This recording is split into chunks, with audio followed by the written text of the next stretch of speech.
Menyatakan era suku bunga murah dan rendah sudah berakhir dalam jangka waktu yang tidak pendek. Fenomena era bunga tinggi juga masih akan berlanjut. Di sisa 2023 ini apakah perbankan akan cenderung sudah tidak bisa lagi menunda kenaikan bunga kredit seperti yang sempat terjadi di 2022?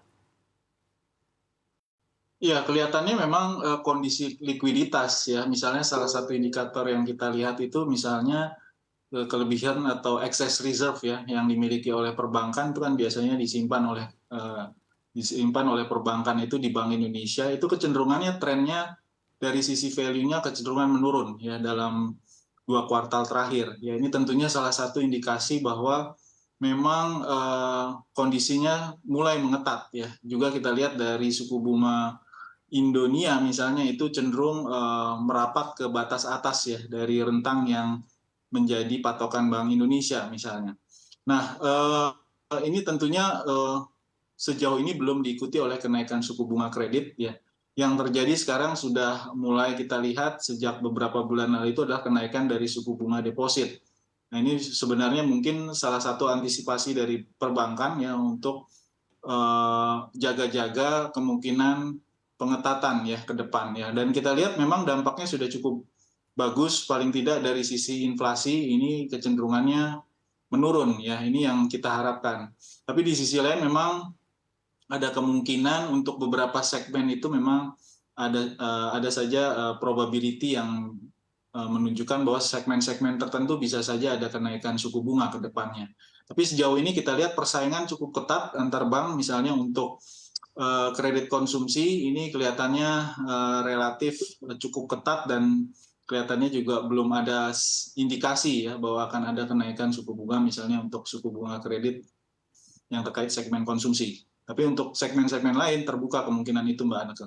Baik Pak David, artinya ke depannya ini risiko kompetisi semakin sengit, terutama untuk di kredit konsumsi ini akan semakin tinggi. Ya, paling tidak untuk kredit konsumsi ini karena persaingan ketat, ini mungkin bank-bank masih akan menahan suku bunga ya. Tapi bisa saja nanti dalam beberapa bulan ke depan ada review lagi untuk suku bunga konsumsi. Tapi kalau saya perhatikan untuk jenis kredit yang lain di beberapa segmen perbankan ya, itu misalnya kita lihat sudah ada indikasi kenaikan. Ya, jadi ini mungkin salah satu didorong oleh apa namanya kondisi moneter yang relatif mengetat ya. Beberapa bulan terakhir indikatornya tadi saya berikan beberapa indikasi dari suku bunga antar bank ya dunia tadi ya atau dari excess reserve ya yang ada di Bank Indonesia. Baik, kita beralih ke Pak John. Pak John, seberapa besar pengaruh era suku bunga tinggi ini ya bisa mempengaruhi kebijakan kredit di perbankan? Setuju dengan Pak David tadi ya. Yang perlu digarisbawahi adalah kenaikan DPK itu suku bunganya cukup tinggi diperbankan secara global gitu.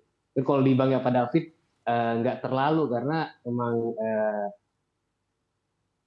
fokusnya itu sangat besar di kasa gitu. Tapi di bank-bank lain makanya secara global kalau kita lihat dari akhir tahun sebenarnya dari akhir tahun lalu sampai dengan saat ini eh, suku bunga DPK itu emang agak tinggi gitu ya, agak naik gitu dan bahkan dimulai kenaikan itu dengan bank-bank yang besar gitu. Sehingga apabila bank besar menaikkan suku bunga, udah pasti bank-bank yang agak lebih kecil itu akan ikut gitu ya untuk menjaga agar balance dari DPK-nya itu tidak turun.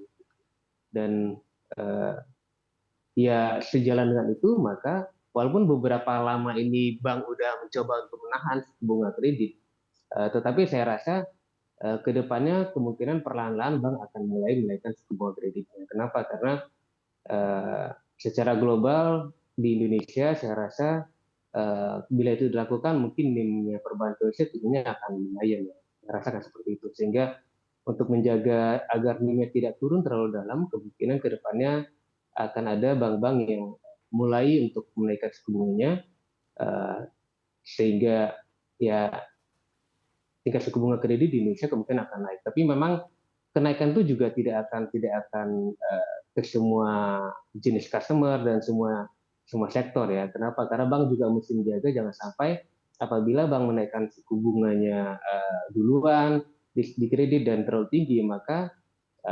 debitur-debiturnya akan beralih ke bank lain.